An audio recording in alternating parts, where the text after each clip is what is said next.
ચલો મિત્રો, આજે આપણે જોઈએ છીએ ઘડપણની વેદના એટલે કે આફ્ટર રિટાયરમેન્ટ શું હાલત થાય છે એક અધિકારીની.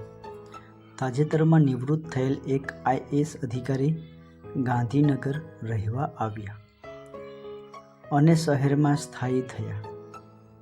આ મોટા નિવૃત્ત આઈએએસ અધિકારી પાર્કમાં ફરતા લોકોને તિરસ્કારથી જોતા, પણ તે કોઈની સાથે વાત કરતા ન હતા, કેમ કે એ અધિકારી હતા એટલે મિત્રો એને થોડો ઈગો હતો.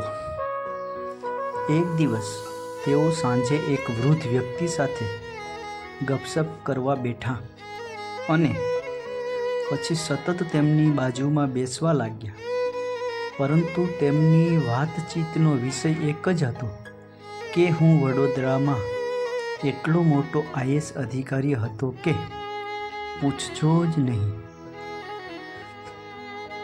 અહીં તો હું મજબૂરીથી આવ્યો છું. મારે તો દિલ્હીમાં સ્થાયી થવું જોઈતું હતું, ત્યાં મજા આવત. આ એનો એક અહમ છે અધિકારી, અને તે વડીલ દરરોજ શાંતિથી તેમની વાત સાંભળતા હતા. પણ એક દિવસ પરેશાન થઈ ગયેલા વૃદ્ધે તેને સમજાવ્યું, શું તમે ક્યારેય ફૂટેલ કારતૂસ કે ઉડી ગયેલ બલ્બ જોયો છે? બલ્બ ઉડી ગયા પછી શું કોઈ જુએ છે કે બલ્બ કઈ કંપનીનો બનેલો હતો, અથવા કેટલા વોલ્ટનો હતો, અથવા તેમાં કેટલો પ્રકાશ કે ઝગમગાટ હતો? બલ્બના ઉડી ગયા પછી ઉપરની કોઈ વિગતનું જરાય મહત્વ નથી.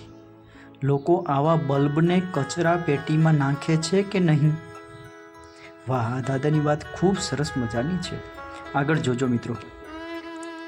પેલા નિવૃત્ત આઈએએસ અધિકારીએ સંમતિમાં માથું ધૂણાવ્યું, એટલે કે હા પાડી. ત્યારે વડીલે વધુમાં કહ્યું, નિવૃત્તિ પછી આપણા બધાની હાલત પણ ઉડી ગયેલા બલ્બ કે ફૂટેલ કારતૂસ જેવી થઈ જાય છે. આપણે ક્યાં કામ કરતા હતા, કેટલા મોટા નાના હોદ્દા પર હતા, આપણી સ્થિતિ વટ શું હતો, આ બધાથી કોઈ ફરક પડતો નથી. હું ઘણા વર્ષોથી આ સોસાયટીમાં રહું છું અને આજ સુધી મેં કોઈને કહ્યું નથી કે હું 2 વખત સંસદ સભ્ય બનેલો છું. શર્માજીની સામે જે બેઠેલા છે તે રેલવેમાં જનરલ મેનેજર હતા. સામેથી આવતા જોશી સાહેબ લશ્કરમાં બ્રિગેડિયર હતા. પેલા પાઠકજી ઈસરોના ચીફ હતા. તેમણે આ વાત કોઈને કહી નથી, મને પણ નહીં. પણ હું જાણું છું કે તે બધા ઉડી ગયેલા બલ્બ લગભગ એક સરખા જ હોય છે.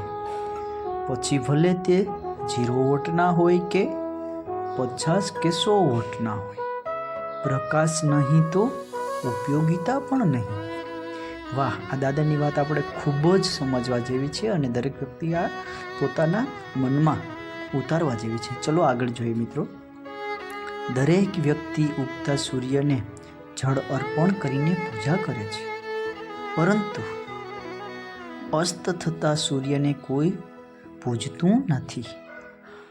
કેટલાક લોકો પોતાના પદને લઈને એટલા બધા વહેમમાં હોય છે કે નિવૃત્ત થયા પછી પણ તેઓ તેમના સારા દિવસો ભૂલતા નથી અને તેઓ તેમના ઘરે પ્લેટો તકતી લગાવે છે.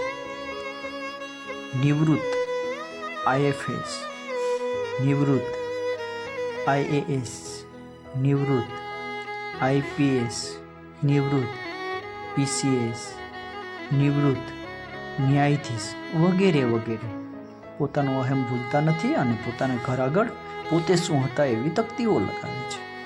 હવે આ નિવૃત્ત IAS, IPS, IPS, DR, PCS, tehsildar, patwari, babu, professor, principal, શિક્ષક એવી વળી ક્યાં કોઈ પોસ્ટ છે? ભાઈ, માન્યું કે તમે ખૂબ મોટા ઓફિસર હતા, હોશિયાર પણ હતા, ઓફિસમાં તમારો વટ હતો, પણ તેનું હવે શું?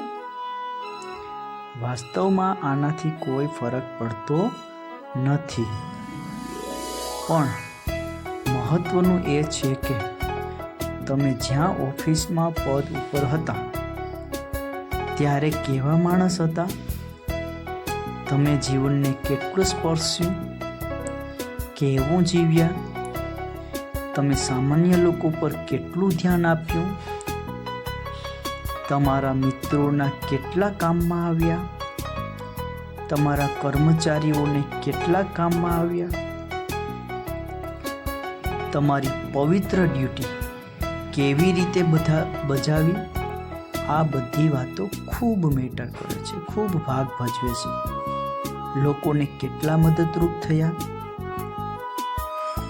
જો આ દાદા કઈ રીતે એને સમજાવે છે, અથવા તો માત્ર અભિમાનમાં જ રહ્યા. ખરેખર જીવનમાં ઉતારવા જેવી આ દાદા વાત કરે છે IAS ઓફિસર સામે.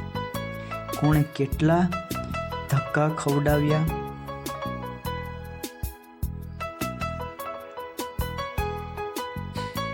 ઓફિસમાં રહીને જો તમે અહંકાર જ કરતા હોય તો યાદ રાખજો કે એક દિવસ દરેકને ઉડી ગયેલા બલ્બ જ થવાનું છે. આ દરેક સરકારી કર્મચારી માટે આ ખૂબ જ મહત્વની પોસ્ટ લખેલી છે.